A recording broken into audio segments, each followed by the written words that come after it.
안녕하세요. 야담과부입니다. 옛날 옛적 달빛 고운 밤이면 어른들도 아이들처럼 마음이 설렜다지요. 마을 어귀 장독대 옆 바람 따라 전해지던 이야기들. 이곳은 잊혀진 옛 이야기를 다시 불러오는 곳.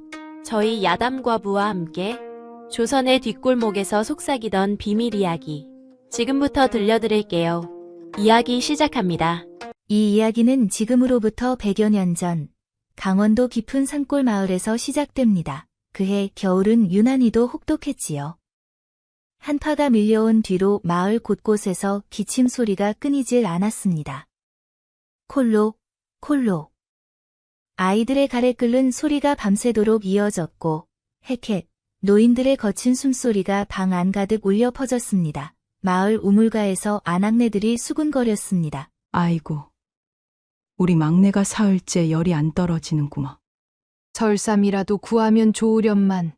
하지만 이 겨울에 누가 설산을 오르겠어? 작년에 약초 캐러 갔던 박서방도 얼어 죽었다잖아. 설산은 사람 목숨을 앗아가는 곳이라니까. 설산. 설산 깊은 곳, 바위 틈에서만 자라는 귀한 약초였습니다. 그 뿌리를 다려 마시면 폐 속 깊이 박힌 한기를 몰아내고 막힌 숨통을 트여준다 했지요. 하지만 한겨울 설산은 죽음의 땅이나 다름없었습니다. 눈보라가 한 번 몰아치면 앞뒤를 분간할 수 없었고 추위에 손가락이 얼어 떨어지기 일쑤였습니다. 그렇기에 마을 사람들은 그저 하늘만 쳐다보며 한숨을 내쉴 뿐이었습니다. 하지만 말입니다.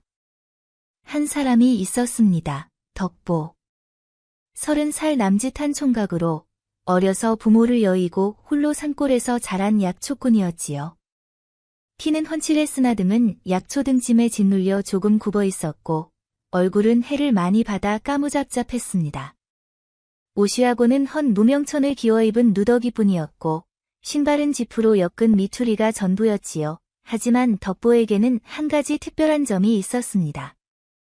자신이 캔 약초를 팔아 얻은 돈의 절반을 늘 마을의 가난한 이들에게 나눠줬다는 것입니다. 배가 고파도 굶주린 아이에게 먼저 밥을 건넸고 추워도 떨고 있는 노인에게 먼저 옷을 벗어주는 사람이었지요. 어느 날 새벽, 동이 트기도 전이었습니다. 기. 덕보의 오두막 문이 열리는 소리가 조용한 산골에 울려 퍼졌습니다. 덕보는 등에 낡은 등짐을 메고 나왔지요. 등짐 안에는 작은 곡괭이 하나, 헝겊 보자기 하나, 그리고 마지막 남은 보리주먹밥 2개가 전부였습니다. 북쪽 하늘을 올려다보니 먹구름이 잔뜩 끼어 있었습니다. 바람이 휘익, 휘익 소리를 내며 나뭇가지를 흔들어댔지요. 곧 눈보라가 몰아칠 기세였습니다. 마을 어귀를 지나는데 한 노인이 덕보를 붙잡았습니다. 덕보야, 어딜 가는 게냐? 이 새벽에. 김 영감님, 설산에 다녀오겠습니다. 뭐라고? 설산, 저 하늘을 봐라. 곧 눈보라가 칠 텐데, 미쳤나? 압니다, 영감님.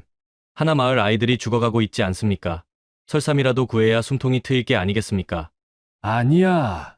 내가 죽으면 어쩌려고. 너 말고는 이 마을에 약초 아는 사람도 없는데. 소인 같은 놈이야 죽어도 아쉬울 게 없지만 어린 것들은 아직 살 날이 많지 않습니까? 해 지기 전에 돌아오겠습니다. 김영감은 덕보의 팔을 놓을 수밖에 없었습니다. 덕보는 고개를 숙여 인사하고는 사각사각 눈 감는 소리를 내며 산길로 접어들었지요. 김영감은 그 뒷모습을 바라보며 한숨을 푹 내쉬었습니다. 저 어리석은 놈, 제 목숨도 아까운 줄 모르는구먼. 하지만 속으로는 간절히 빌고 있었습니다. 부디 무사히 돌아오거라. 산길은 험했습니다. 푹 발을 내디딜 때마다 눈이 무릎까지 빠져들어 다리를 빼내기조차 힘겨웠지요. 차가운 바람이 쌩쌩 소리를 내며 얼굴을 후려쳤고 귀가 얼얼할 정도로 아팠습니다. 손끝은 이미 감각을 잃어 곡괭이를 쥔 손이 떨리기 시작했지요. 덕보는 이를 딱딱 맞부딪히며 올라갔습니다. 조금만 더. 아이들이 기다린다. 나무 뿌리를 억소리 내며 붙잡고 바위를 끙끙 앓는 소리를 내며 기어올랐습니다. 손에서 피가 나 장갑에 스며들었지만 멈출 수 없었지요. 해가 중천에 떴을 무렵이었습니다. 바위 그늘진 곳에 도착했습니다. 와르르 눈을 헤치자 그 아래 푸른 잎이 삐죽이 고개를 내밀고 있었습니다. 있다, 설삼이다. 덕보의 목소리가 산골짜기에 메아리 쳤습니다. 있다, 있다, 있다. 덕보는 철컥철컥 곡괭이로 얼어붙은 땅을 파헤치기 시작했습니다. 손에서 피가 흘렀지만 아랑곳하지 않았지요. 똑, 똑, 똑 피가 하얀 눈 위에 떨어져 붉은 점을 찍어냈습니다. 설삼 뿌리 하나, 둘, 셋. 드디어 5개를 캤습니다. 등짐에 조심스럽게 넣는 순간이었습니다. 휘. 갑자기 북풍이 귀청을 찢을듯 울부짖으며 몰아쳤습니다. 하늘이 순식간에 먹비드로 변하더니 눈보라가 사방을 뒤덮기 시작했지요. 한치 앞도 보이지 않았습니다. 바람이 너무 강해 몸이 휘청 기울었습니다. 이런, 빨리 내려가야 하는데. 덕보는 서둘러 등짐을 둘러매고 일어섰습니다. 하지만 어느 쪽이 내려가는 길인지 분간할 수가 없었지요. 하얀 눈보라만이 왕왕 소리를 내며 사방을 휘감았습니다. 사각 팔을 더듬어 한 걸음 내디뎠는데 으악, 화르르릉. 발밑에 눈이 무너지며 덕보의 몸이 아래로 굴러떨어졌습니다. 쿵, 쿵, 쿵. 몸이 바위에 부딪히고 눈 속을 구르고 또 굴렀습니다. 푸석. 눈더미 속에 파묻혔습니다. 덕보는 끙끙 신음하며 몸을 일으켰습니다. 온몸이 쑤셨고 머리가 띵 울렸습니다. 주위를 둘러보니 낯선 골짜기였습니다. 아까와는 전혀 다른 곳이었지요. 사방이 절벽으로 둘러싸여 있었고 바람 소리만이 우웅 저음으로 울려 퍼졌습니다. 덕보가 휘청 비틀거리며 일어서려는데 눈앞에 무언가가 보였습니다. 눈 속에 파묻힌 형체. 사람이었습니다. 사람이다. 덕보는 푹푹 눈을 헤치며 달려갔습니다. 가까이 가보니 남루한 옷을 걸친 노파 한 분이 눈 위에 쓰러져 있었습니다. 온몸이 하얀 눈에 뒤덮여 있었고 입술은 파랗게 질려 있었지요. 얼굴은 핏기 하나 없이 창백했고 눈은 감긴 채 미동도 하지 않았습니다. 덕보는 후후 입김을 불어가며 손을 녹인 뒤 노파의 코 밑에 손을 가져다 댔습니다.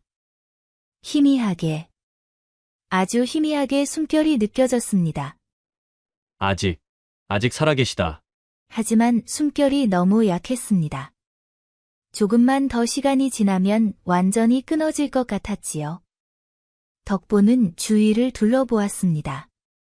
해가 이미 기울기 시작했습니다.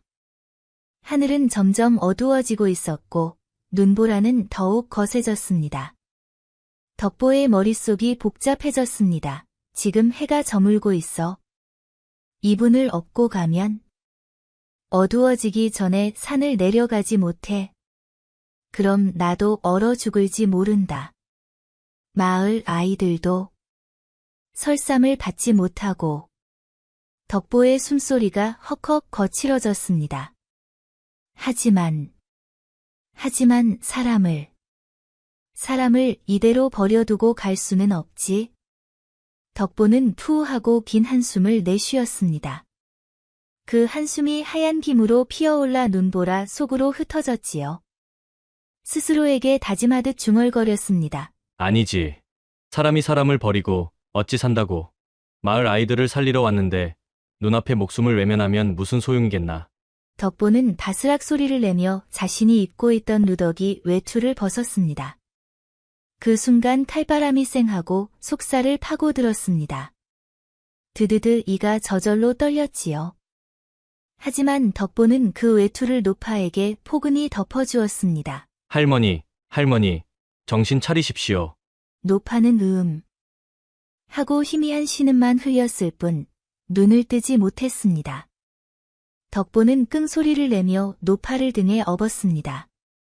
노파의 몸은 얼음장처럼 차가웠습니다. 마치 얼어붙은 나무 토막을 업은 것 같았지요. 조금만 버티십시오. 제가 모시고 내려가겠습니다. 덕보는 사각사각 눈을 밟으며 걷기 시작했습니다. 한 걸음, 두 걸음. 푹, 푹, 발이 눈 속에 빠져들 때마다 온 힘을 다해 빼내야 했습니다. 휘, 휘. 눈보라가 얼굴을 때렸고 눈발이 바늘처럼 살갗을 찔러댔습니다. 추위에 온몸이 떨렸지만 덕보는 멈추지 않았습니다. 해가 완전히 지고 사방이 칠흑 같은 어둠에 잠겼습니다. 덕보는 더듬더듬 나무 뿌리를 손으로 더듬어 방향을 찾아갔습니다. 헉, 헉, 헉, 숨을 쉴 때마다 폐속이 칼로 베는 것처럼 아팠지만 발걸음을 멈추지 않았지요. 조금만 더. 거의 다 왔어. 얼마나 걸었을까요? 덕보의 눈앞에 희미한 불빛이 보였습니다. 자신의 오두막에서 새어나오는 등불 빛이었습니다. 다 왔다. 끼. 문을 여는 소리가 났습니다. 덕보는 노파를 조심스럽게 온돌 위에 살며시 내려놓았습니다. 그리고 자신은 그 자리에 털썩 주저앉았지요. 휴. 긴 한숨이 새어나왔습니다. 온몸에 힘이 하나도 남지 않았습니다. 손가락은 얼어서 움직이지도 않았고 바른 감각이 없었지요. 하지만 덕보는 다시 일어났습니다. 타닥타닥. 아궁이에 나무를 집어넣고 불을 지폈습니다. 후, 후. 입김을 불어 불씨를 살렸지요. 불이 활활 타오르기 시작했고 방안이 서서히 따뜻해졌습니다. 덕보는 구석에 놓인 뚜껑 있는 항아리를 열었습니다. 바스락. 안에는 좁쌀 한 줌이 남아 있었습니다. 덕보의 마지막 양식이었습니다. 이것을 먹으면 이틀은 버틸 수 있는 양이었지요. 하지만 덕보는 주저하지 않았습니다. 찰랑찰랑. 물을 붓고 쏴아 좁쌀을 넣었습니다. 보글보글. 죽이 끓는 소리가 조용한 오두막 안에 퍼졌습니다. 고소한 좁쌀 냄새가 솔솔 풍겨 나왔지요. 죽이 다 끓자 덕보는 노파를 조심스럽게 일으켰습니다. 할머니, 정신 차리십시오. 이것 좀 드셔야 합니다. 노파는 천천히 눈을 떴습니다. 흐릿한 눈빛이었지만 조금씩 생기가 돌아오는 듯했지요. 덕보는 호호김을 불어식힌 죽을 한 숟가락 떠서 노파의 입에 넣어주었습니다. 후루루. 노파가 죽을 삼키는 소리가 들렸습니다. 한 숟가락, 두 숟가락, 세 숟가락. 후루루, 후루루. 노파는 천천히 죽을 삼켰습니다. 그렇게 한 그릇을 다 먹이고 나니 노파의 얼굴에 혈색이 돌았습니다. 숨소리도 휴, 휴하고 안정적으로 변했지요. 고맙네. 천만에요, 할머니.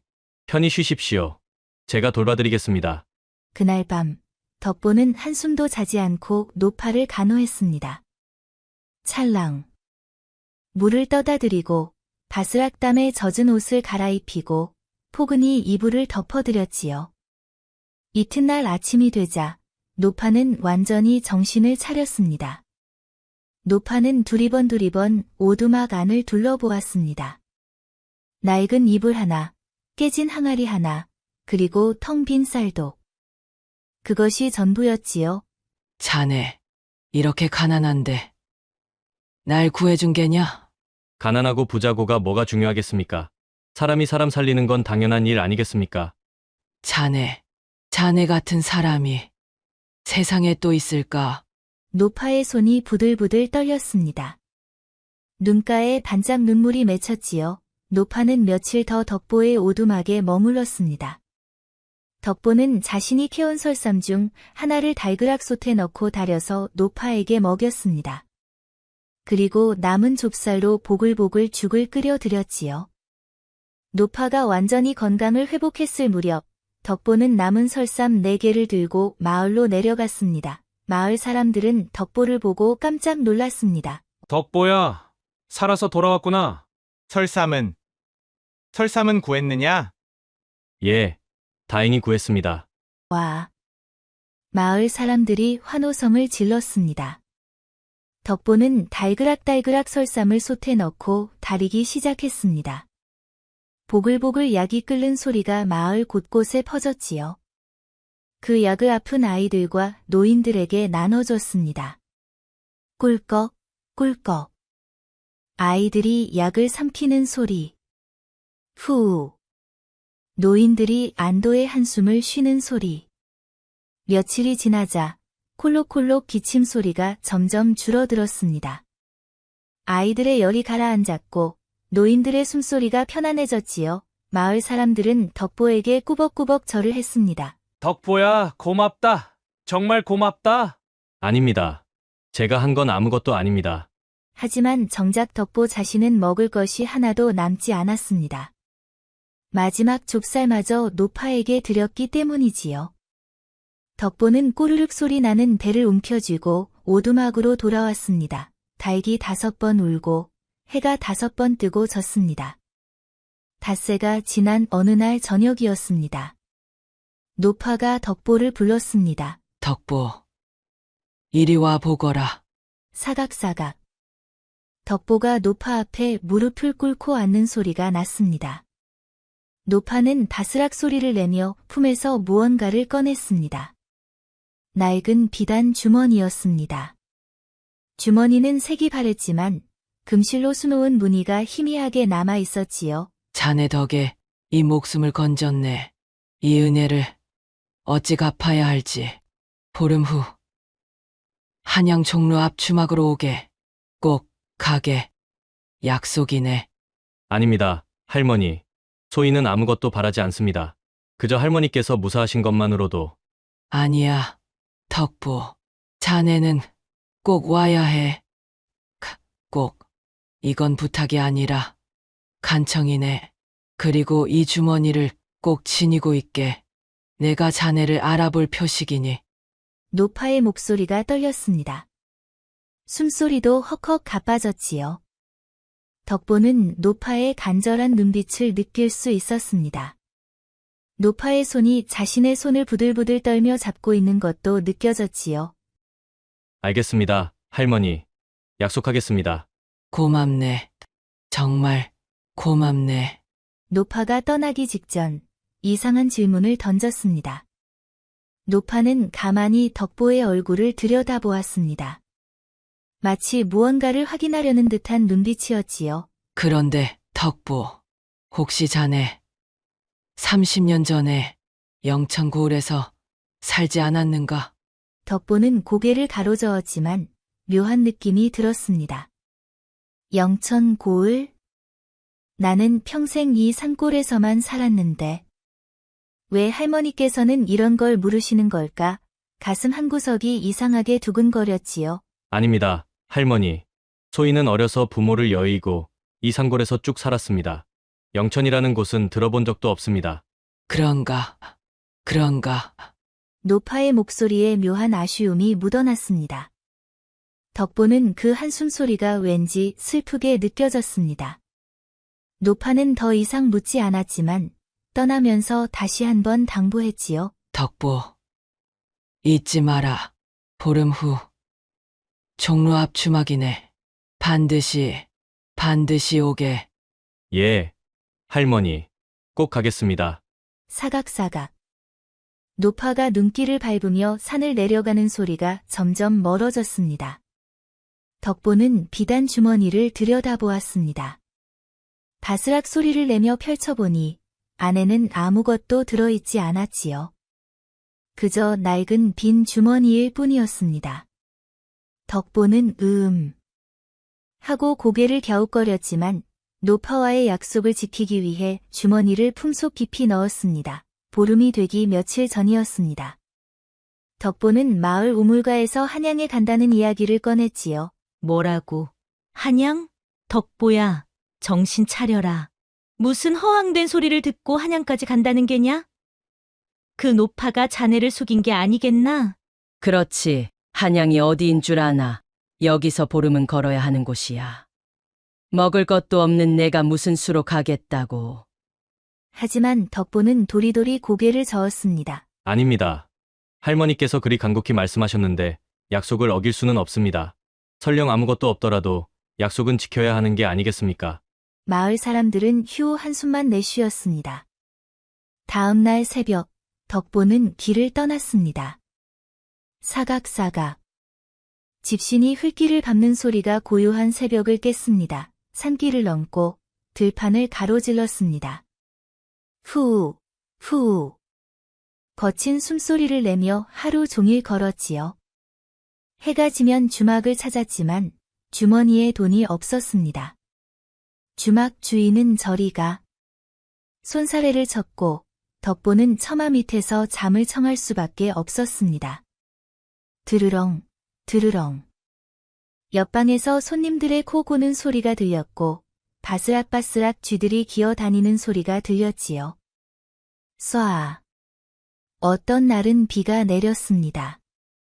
덕보는 덜덜덜 떨며 처마 끝에 몸을 웅크렸습니다. 배가 고파 꼬르륵, 꼬르륵 소리가 났지만 참을 수밖에 없었지요. 어느 마을에서는 동량으로 보리밥 한 덩이를 얻었습니다. 우적우적 씹어먹으며 눈물이 날 뻔했지요.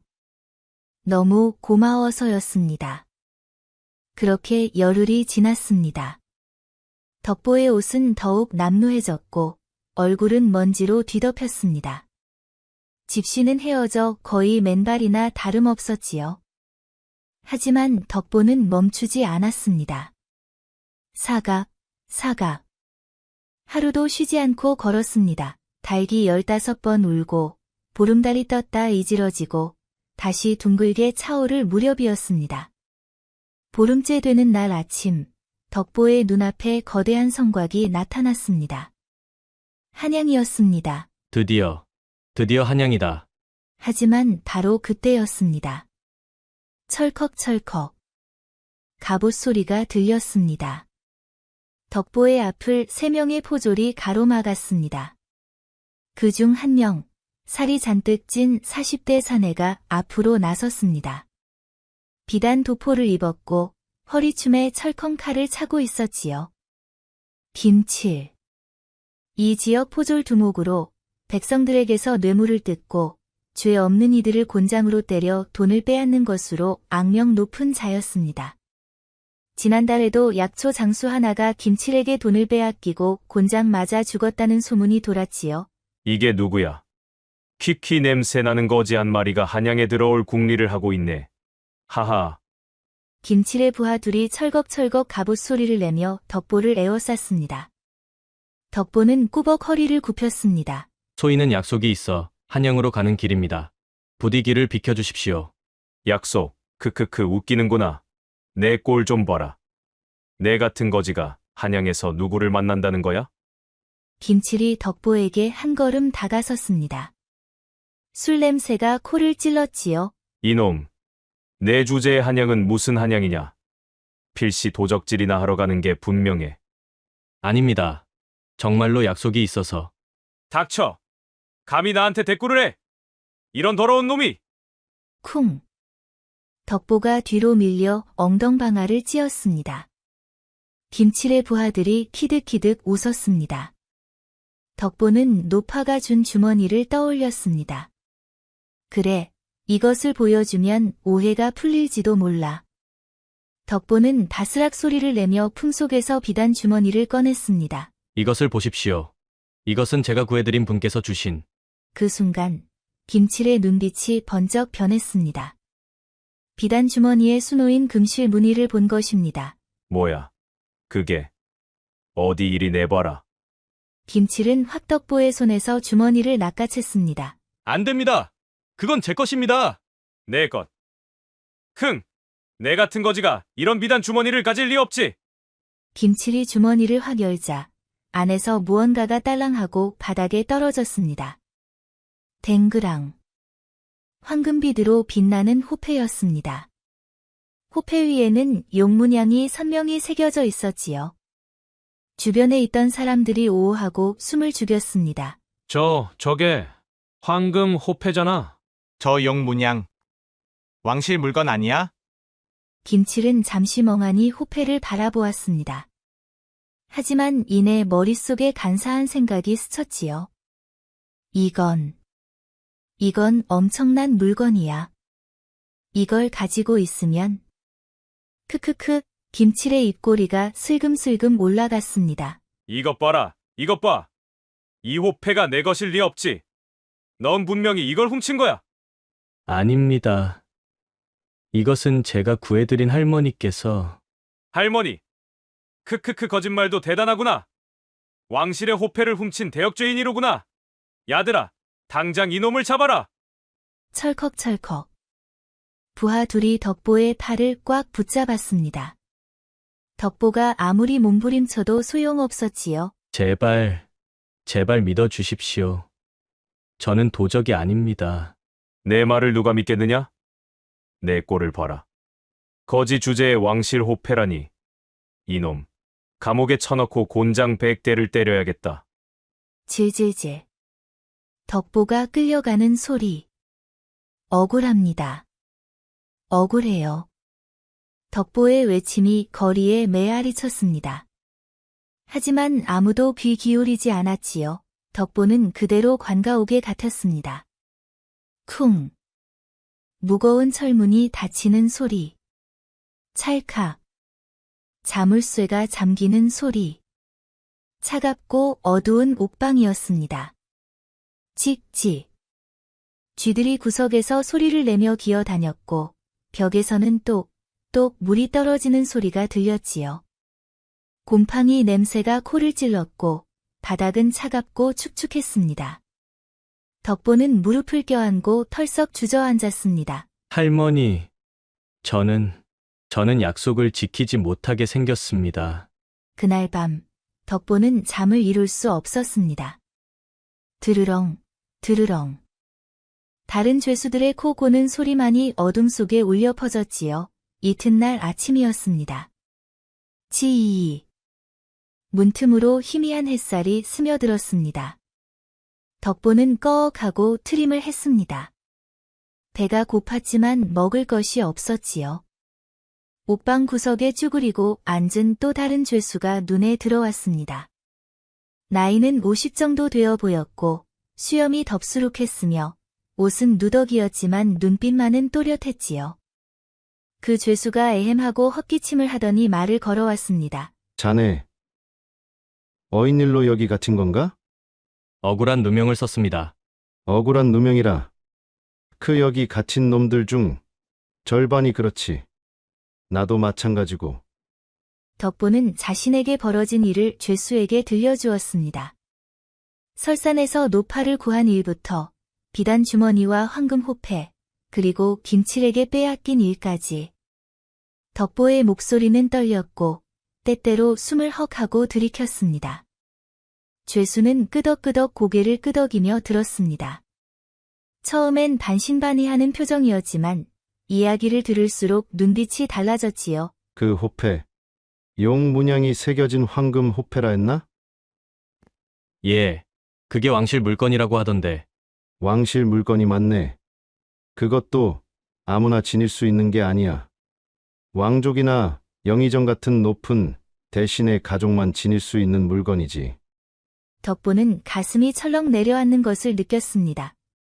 그럼 저는 정말 큰일 난 겁니까? 아니야. 자네가 정말로 그 노파에게 받은 거라면 자네는 결백해. 문제는 그걸 증명할 방법이 없다는 거지. 둘은 한동안 침묵했습니다. 똑똑 천장에서 물 떨어지는 소리만 들렸지요. 죄수가 문득 무언가 떠올렸다는 듯 아하고 소리를 냈습니다. 그런데 말이야.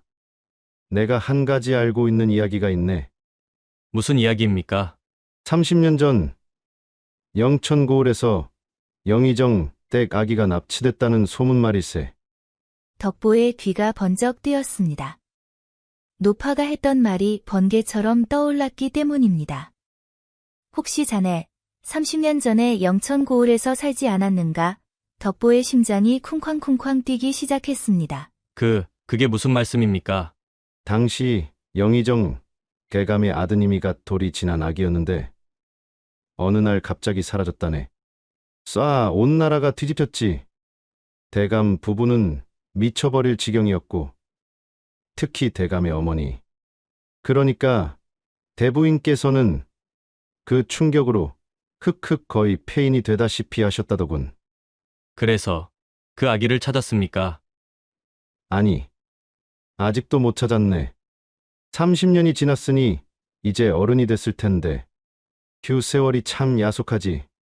죄수는 잠시 침묵하더니 목소리를 더욱 낮춰 이렇게 덧붙였습니다. 그런데 그 아기에게 특징이 하나 있었다더군. 배에 매화 모양의 점이 있었다지. 그게 유일한 단서였어. 쿵. 덕보의 가슴이 내려앉는 소리가 들리는 것만 같았습니다. 자신의 배에도 매화 모양의 점이 있었기 때문입니다. 어려서부터 있었던 점이었지요. 덕보는 그저 흔한 점이려니 생각했지 특별한 의미를 둔 적이 없었습니다. 하지만 지금 이 이야기를 듣고 보니 온몸에 소름이 돋았습니다. 닭살이 쫙 돋아나는 게 느껴졌지요. 그 매와 점이 정말 확실합니까? 그렇다더군. 당시 산파가 증언했다지. 왜 그러나? 아닙니다. 그냥 덕보는 자신의 배를 슬쩍 내려다보았습니다. 오달에 가려진 그 점이 갑자기 뜨겁게 느껴졌지요. 설마 내가. 하지만 덕보는 도리도리 고개를 저었습니다. 말도 안 돼. 나는 평생 산골에서 자랐어. 부모님도 없고 그저 우연의 일치일 뿐이야. 그렇게 스스로를 다독였지만 가슴 한구석이 쿵쿵 이상하게 두근거렸습니다. 잠시 후 덕보는 자신이 가진 마지막 물 한 모금을 죄수에게 건넸습니다. 어르신, 이거라도 드십시오. 아니, 자네가 마셔야지. 저는 괜찮습니다. 어르신께서 더 힘드실 텐데요. 죄수는 물을 받아 마신 뒤 덕보를 물끄러미 바라보았습니다. 자네, 정말 그런 사람이었구나. 이런 곳에서도 세상에 아직 이런 사람이 있다니. 죄수의 목소리에 진심 어린 존경이 묻어났습니다. 그렇게 며칠이 흘렀습니다. 똑, 똑, 똑, 옥방 벽에 날짜를 새기는 소리. 하나, 둘, 셋. 나흘이 지났습니다. 마침내 보름이 되는 날이 밝았지요. 끽끽거기. 새벽달 우는 소리가 들렸습니다. 덕보는 옥방 구석에 쭈그리고 앉아 무릎을 껴안았습니다. 오늘이 할머니와 약속한 날인데 나는 여기 갇혀서 아무것도 할 수 없구나. 바로 그 시각. 한양도성 한복판, 종로 앞 주막. 왁자지껄. 평소에도 사람들로 붐비는 곳이었지만 오늘은 유난히 소란스러웠습니다. 저기 봐! 저 가마! 저건 대궐에서나 볼 법한 가마 아닌가? 덜컹덜컹. 화려한 가마 하나가 주막 앞에 멈춰 섰습니다. 가마를 호위하는 군사들이 철컥철컥 갑옷 소리를 내며 줄지어 섰고 비단 깃발이 펄럭펄럭 바람에 나부꼈지요. 주막 주인과 손님들이 모두 우르르 밖으로 나와 웅성거렸습니다. 저게 무슨 일이야? 저런 높으신 분이 왜 우리 주막 앞에? 삐걱. 가마 문이 열리는 소리. 한 노파가 천천히 내렸습니다. 아니, 노파라고 하기엔 그 차림새가 너무나 화려했습니다. 바스락바스락. 비단으로 만든 저고리와 치마가 움직일 때마다 소리를 냈습니다. 머리에는 옥비녀가 반짝 빛나고 있었고 손엔 금가락지가 여러 개 딸랑딸랑 소리를 냈지요. 그 뒤로 위엄 있는 차림의 한 사내가 성큼성큼 따라 내렸습니다. 50줄의 사내로 눈빛이 날카로웠고 옷차림으로 보아 고위 관직자임이 분명했습니다. 바로 조선의 영의정, 그리고 그의 어머니인 대부인이었습니다. 주변 사람들이 와하고 무릎을 꿇었습니다. 영의정 대감님이시다. 여기가 종로 앞 주막이로구나. 어머님, 정녕 이곳에 무슨 일이 있으신 겁니까? 대체 누구를 만나려 하시는지 소자에게도 말씀해 주시옵소서. 내 은인을 만나러 왔다. 조금만 기다려 보자꾸나. 대부인은 주막 앞에 서서 지나가는 사람들을 하나하나 뚫어지게 살폈습니다. 한 사람, 두 사람, 10사람. 하지만 덕보의 모습은 보이지 않았지요. 아침 해가 떠올랐습니다. 대부인은 여전히 서 있었습니다. 조금만 기다려보자.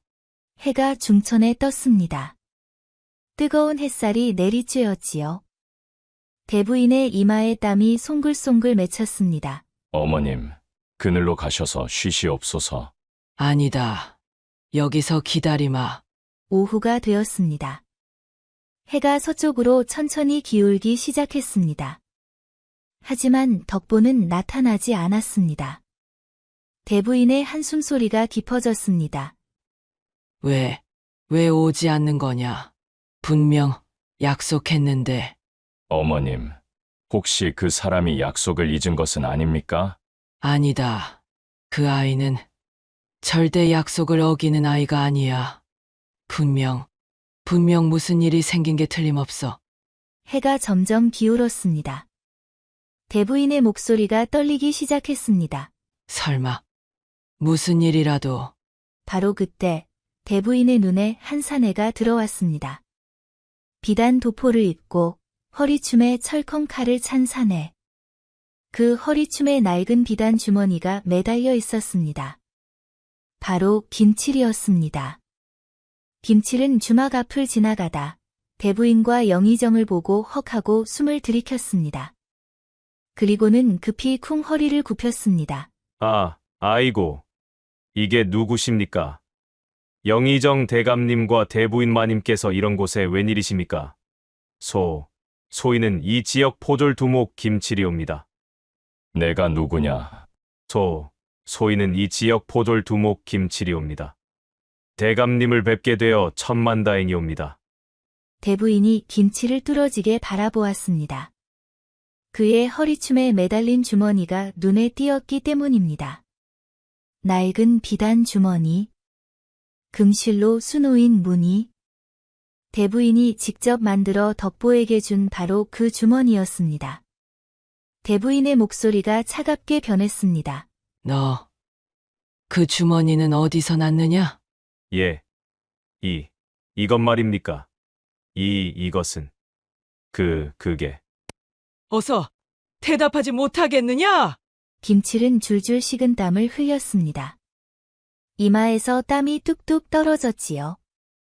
하지만 이미 엎질러진 그는 억지로 거짓말을 꾸며냈습니다. 이것은 소인이 며칠 전 도적놈에게서 압수한 물건입니다. 도적? 그게 무슨 소리냐? 거지 같은 놈이 이 주머니를 들고 있었는데 안에 황금 호패가 들어 있었습니다. 분명 훔친 것이라 여겨 소인이 잡아 가뒀습니다. 뭐라고? 그 사람을 가뒀다고? 예. 지금 관가 오게. 당장 그 사람을 데려오너라. 지금 당장! 대부인의 목소리는 노기로 가득했습니다. 주변 사람들이 웅성웅성 놀라 수군거렸지요. 영의정도 사태의 심각성을 깨달았는지 곧바로 명령을 내렸습니다. 김칠, 당장 그 사람을 데려와라. 그리고 너도 함께 관가로 가자. 신문이 필요하겠구나. 예. 알겠사옵니다. 김칠은 비틀비틀 부랴부랴 관가로 달려갔습니다. 타다닥. 급하게 뛰어가는 발소리가 점점 멀어졌지요. 얼마 후 철컥철컥. 쇠사슬 소리가 들렸습니다. 덕보가 포졸들에게 이끌려 대부인 앞에 섰습니다. 덕보는 며칠간의 옥살이로 얼굴이 여의었고 옷은 더욱 남루해졌습니다. 하지만 눈빛만은 여전히 맑았지요. 대부인은 덕보를 보자마자 흐흑하고 눈시울이 붉어졌습니다. 덕보, 내 은인, 할머니? 할머니이십니까? 대부인은 휘청 비틀거리며 덕보에게 다가갔습니다. 그리고 그의 손을 꽉 잡았습니다. 노파의 손은 따뜻했고 부들부들 떨리고 있었지요. 그래. 나다. 내가 늦어서 미안하구나. 내가 이런 고초를 겪게 하다니. 할머니, 소희는 괜찮습니다. 다만 할머니와의 약속을 지키지 못할까 봐 그게 두려웠을 뿐입니다. 영의정이 성큼 앞으로 나섰습니다. 내가 바로 어머님의 목숨을 구한 은인이냐? 소희는 그저 당연한 일을 했을 뿐입니다. 김치, 내 이놈! 은인을 도적으로 몰아가두다니! 이게 무슨 짓이냐? 용서하여 주십시오. 대감마님, 소인이 잘못 보았습니다. 잘못 본 것이 아니라 일부러 모함한 것 아니냐? 그 주머니와 호패를 빼앗아 내 것으로 만들려 했겠지. 아닙니다. 정말로. 입을 닫혀라. 내 놈은 무고죄와 왕실 물품 절도 미수죄로 다스릴 것이다. 당장 끌어내라. 질질질. 포졸들이 김치를 끌고 가는 소리. 억울합니다. 억울하다고요. 김칠의 비명이 점점 멀어져 갔지요. 하지만 아무도 귀 기울이지 않았습니다. 대부인은 덕보의 손을 놓지 않았습니다. 덕보. 이제 내가 진실을 말해야겠구나. 진실이라 무슨 말씀이십니까? 나는 그저 설산을 떠돌던 노파가 아니란다. 나는 영의정 대감의 어머니다. 쿵. 덕보는 그 자리에 무릎을 꿇었습니다. 예? 그럼 할머니께서는 내가 왜 설산을 떠돌았는지 알고 싶으냐? 대부인은 천천히 입을 열었습니다. 30년 전 우리 집안에 큰 불행이 닥쳤단다. 주변이 조용해졌습니다. 바람 소리조차 멈춘 듯 했지요. 내 아들. 그러니까 지금의 영의정 대감에게 아들이 하나 있었지. 갓돌이 진한 귀여운 아기였어. 그런데 어느 날 그 아이가 호련히 사라졌단다. 온 나라를 뒤졌지만 찾을 수 없었어. 나는 미칠 것 같았단다. 내 손자를, 내 핏줄을 잃었으니. 영의정도 고개를 숙였습니다. 그의 눈가에도 눈물이 반짝 맺혀 있었지요. 그 후로 나는 30년을 살았지만 단 하루도 그 아이를 잊은 적이 없단다. 그래서 나는 집을 나와 전국을 떠돌기 시작했지. 혹시라도 그 아이를 찾을 수 있지 않을까 하는 가냘픈 희망으로. 그래서 설산에 그래, 나는 영천 고을 근처를 수소문하다가 강원도 산골까지 가게 되었지. 그러다 설산에서 조난을 당한 거란다. 사실 그때 나는 죽어도 상관없다고 생각했어. 손자를 찾지 못한 삶이 무슨 의미가 있겠느냐. 대부인은 잠시 말을 멈추고 덕보를 뚫어지게 바라보았습니다. 그런데 내가 나타났단다. 너는 목숨을 걸고 나를 구해줬지.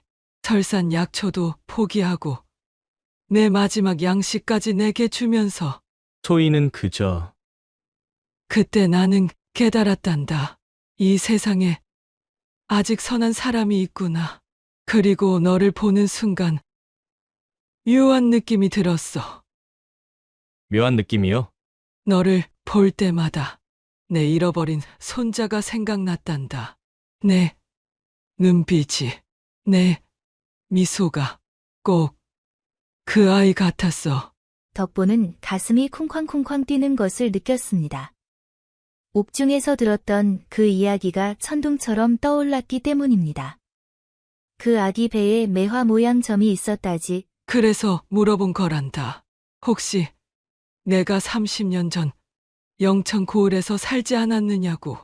하지만 소희는 부모도 모르고 산골에서 자랐습니다. 대부인은 잠시 눈을 감았습니다. 숨을 깊이 들이쉬고 천천히 내쉬었지요. 그리고 다시 눈을 떴을 때 그 눈에는 두려움과 희망이 뒤섞여 있었습니다. 덕보, 내가 한 가지만 물어봐도 되겠느냐? 예, 대부인의 손이 부들부들 떨렸습니다. 30년을 기다린 이 순간. 만약 아니라면 또다시 절망에 빠질 이 순간. 대부인은 입술을 깨물었습니다. 너, 혹시 배에 매화 모양의 점이 있느냐? 쿵. 순간 덕보의 얼굴이 창백해졌습니다. 영의정도 헉숨을 들이키며 앞으로 다가왔지요. 어머님, 설마. 덕보, 제발 보여다오. 덕보는 떨리는 손으로 옷깃을 천천히 걷어올렸습니다. 바스락. 옷이 벗겨지는 소리, 시간이 멈춘 듯 했습니다. 대부인의 숨소리가 헉헉 거칠어졌습니다. 영의정도 숨을 죽였지요. 주변의 모든 사람들이 침묵 속에서 지켜보았습니다. 덕보가 배를 드러냈습니다. 그곳엔 선명한 매화 모양의 점이 있었습니다. 대부인은 그 점을 보는 순간 온몸이 얼어붙었습니다. 숨을 쉴 수가 없었습니다. 심장이 멎는 것만 같았지요. 30년을 찾아 헤맨 그 표식. 그것이 지금 눈앞에 있었습니다. 저게. 대부인의 입술이 파르르 떨렸습니다. 눈물이 주르륵 흘러내렸지요. 아. 털썩. 대부인은 그 자리에 주저앉았습니다. 영의정도 눈을 크게 뜨고 덕보를 바라보았지요. 손이 부들부들 떨렸습니다. 저게, 정말로? 맞아. 이 점이야. 내 손자의 점이란 말이야. 대부인은 휘청 일어서서 덕보를 끌어안았습니다. 꽉 안기는 소리. 내 손자가 살아있었구나. 30년을 찾아 헤맸는데, 소인이, 손자라니. 아들아, 내 아들이로구나. 영의정의 눈에서도 뚝뚝 눈물이 흘러내렸습니다. 30년 만에 찾은 아들. 그 아들이 이렇게 고생하며 살아왔다는 사실에 영의정의 가슴은 찢어지는 듯했지요. 미안하다. 내가 너를 지키지 못해서. 내가 이렇게 고생하게 해서. 아버님. 덕보는 자신도 모르게 그 말을 내뱉었습니다. 아버님, 평생 한 번도 불러본 적 없는 그 단어가 이렇게 자연스럽게 입에서 나왔습니다. 대부인과 영의정, 그리고 덕보. 세 사람은 그렇게 한참을 흐느꼈습니다. 흐흐. 울음소리가 종로 앞주막에 울려 퍼졌지요. 주변 사람들도 훌쩍훌쩍 눈물을 닦았습니다. 며칠 후, 한양도성은 온통 이 소식으로 떠들썩했습니다. 들었어? 영의정 대감의 잃어버린 아들이 돌아왔다더라. 30년 만에 어떻게 찾았대? 그 아들이 산골에서 약초꾼으로 살았다는데 그게 정말이래? 웅성웅성. 백성들은 입에 침이 마르도록 이 이야기를 했지요. 한편 관가에서는 김칠에 대한 신문이 진행되었습니다. 김칠, 내 죄를 아느냐? 용서해 주십시오. 용서해. 하지만 용서는 없었습니다. 김칠의 악행들이 하나하나 밝혀졌지요. 백성들에게서 뇌물을 뜯어낸 일, 무고한 이들을 곤장으로 때려 죽인 일, 죄 없는 사람들을 감옥에 가둔 일. 김칠, 너는 무고죄, 왕실 물품절도 미수죄, 그리고 수십 건의 폭행죄와 뇌물죄로 기양 20년에 처한다. 억울합니다. 억울해요. 나는. 질질질. 김칠이 끌려가는 소리. 하지만 아무도 그의 말을 들어주지 않았습니다. 악행을 일삼던 자의 말로는 항상 그러했지요. 그리고 덕보는 영의정 댁으로 옮겨졌습니다. 기이이.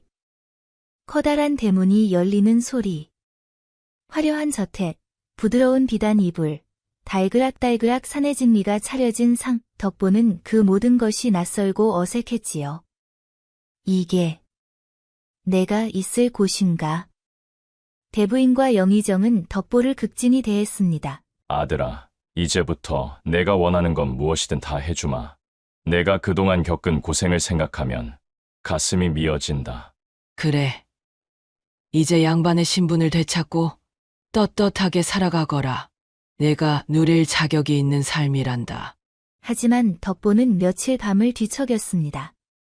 이 편안한 삶을 버리고 다시 힘든 길로 가는 게 맞는 걸까? 화려한 저택에서 지내는 동안 문득문득 산골 마을이 떠올랐지요. 콜록콜록. 가난하지만 서로 돕던 마을 사람들. 고맙네, 덕보야. 병든 아이들에게 약초를 다려 나눠주던 그 시간들. 그것이 덕보의 삶이었습니다. 하지만 내 마음 한구석에서는 알고 있어. 진짜 행복은 화려한 저택이 아니라 누군가를 돕는 그 순간에 있다는 것을. 어느 날 저녁이었습니다. 덕보는 대부인과 영의정 앞에 쿵 무릎을 꿇었습니다. 할머님, 아버님, 제게 한 말씀 드려도 되겠습니까? 그래. 무슨 말이든 해보거라. 소인은, 아니, 저는 양반의 신분을 원치 않습니다. 쿵. 대부인과 영의정은 깜짝 놀랐습니다. 무슨 소리냐? 내가 왜? 평생 산골에서 자라며 제가 배운 것은 신분이 사람을 만드는 것이 아니라 마음이 사람을 만든다는 것입니다. 하지만 덕보, 넌 영의정, 대감의 아들이야. 그에 맞는 삶을. 저는 가난한 백성으로 살며 그들의 아픔을 알았습니다. 그들에게 필요한 것이 무엇인지, 그들이 무엇을 원하는지, 그것을 제 몸으로 느꼈습니다. 덕보의 목소리는 떨리지 않았습니다. 오히려 확고했지요. 제가 진정 할머님과 아버님의 자식이라면 부디 제가 백성으로 남아 백성을 돕게 해주십시오. 그것이 제가 이 세상에 태어난 이유라고 믿습니다. 나는 한동안 고요했습니다. 타다. 촛불이 소리를 내며 타올랐지요. 대부인은 훌쩍 눈물을 닦았습니다. 하지만 그것은 슬픔의 눈물이 아니었지요. 30년을 너를 찾아 헤맸는데. 송구합니다, 할머님. 아니란다. 나는 기쁘다. 예? 내가 찾던 손자는 이미 완성된 사람이었구나.